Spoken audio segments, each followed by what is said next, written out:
Dal 2 ottobre del 1994 io personalmente, e poi addirittura ci ho fondato anche un partito che si è impegnato su questo tema. La malattia la conosciamo ed è molto semplice, quello di far pagare gli appalti, i costi della pubblica amministrazione 10 volte tanto rispetto a quello che costa. Quello di mandare in politica delle personaggi che utilizzano il voto di scambio e non le loro capacità, professionalità e rettitudine per farsi eleggere. Rispetto a tutto questo c'è bisogno di una certezza della pena e certezza del diritto, ed io, per quanto mi riguarda, faccio sempre un esempio. Io ho fatto il segretario comunale a Como e vedevo tutti i giorni le macchine di tutti i modelli, di tutti i tipi, guidate da Como fino a Chiasso, dove c'era scritto 120 il limite, tutte a 180. Le stesse macchine entravano a Chiasso per andare in Svizzera, c'era scritto 100 e tutti andavano a 80. Perché in Svizzera andavano e rispettavano la legge, in Italia no? Perché c'era la certezza del diritto e la certezza della pena. Ecco, però in politica non è il limite di velocità il problema principale. Ci sono... No, o non ha capito, fa finta di non capire. Abbia pazienza. Cosa volevo dire? Voglio dire che se c'è certezza del diritto e certezza della pena, io ho proposto, non ora che si è svegliato Renzi a dire dobbiamo fare una DASPO della politica per la curva sud, io l'ho proposto il 2 ottobre del 1994.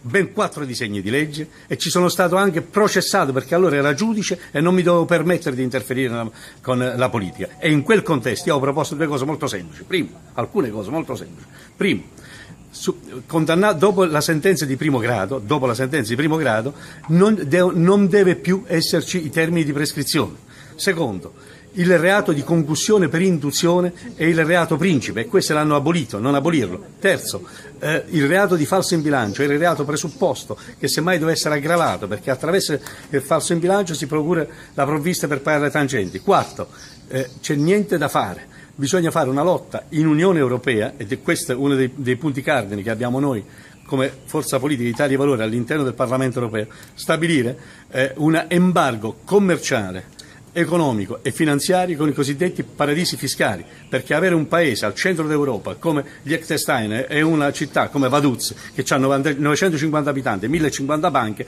mi sembra che sia una ipocrisia questa lotta all'evasione fiscale. Potrei continuare per tutto ciò che ho fatto, ma per dirle che cosa? Che se ci fosse la certezza che si deve decadere, io sono per il principio dell'innocenza fino a sentenza penale passata in giudicata, ma una cosa è l'innocenza sul piano giudiziario, altra cosa è la questione etica, che chi governa, io cittadino voglio sapere prima se è una brava persona o un delinquente, non dopo. Quindi se uno sceglie di fare politica e ha a che fare con la magistratura, prima corre dal magistrato a dimostrare come stanno le cose e poi si candida, perché saperlo dopo a me non me ne frega niente come cittadino, sono cornuto e mazziato. A me è successo di essere indagato da ministro. 12 minuti dopo 12 stavo in Turchia, a Istanbul, mi sono dimesso e sono corso al mio magistrato, mi sono fatto giudicare 3 mesi dopo, chiedendo anticipatamente di essere giudicato. Certo, io ero innocente, per me era facile, ma mi metto nei panni di quelli che non lo so.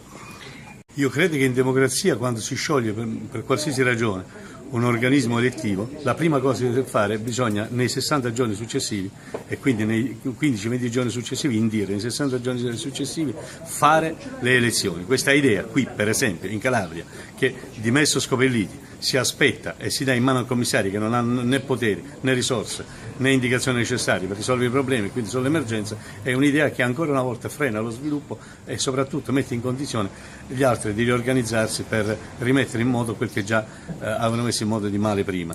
Per questa ragione io sono dell'idea che ci debba essere una norma ben precisa che imponga, e a me dispiace che in Calabria non si sia andata a votare subito anche alle regionali, e si aspetta, perché questo è un modo come un altro per aggirare l'ostacolo.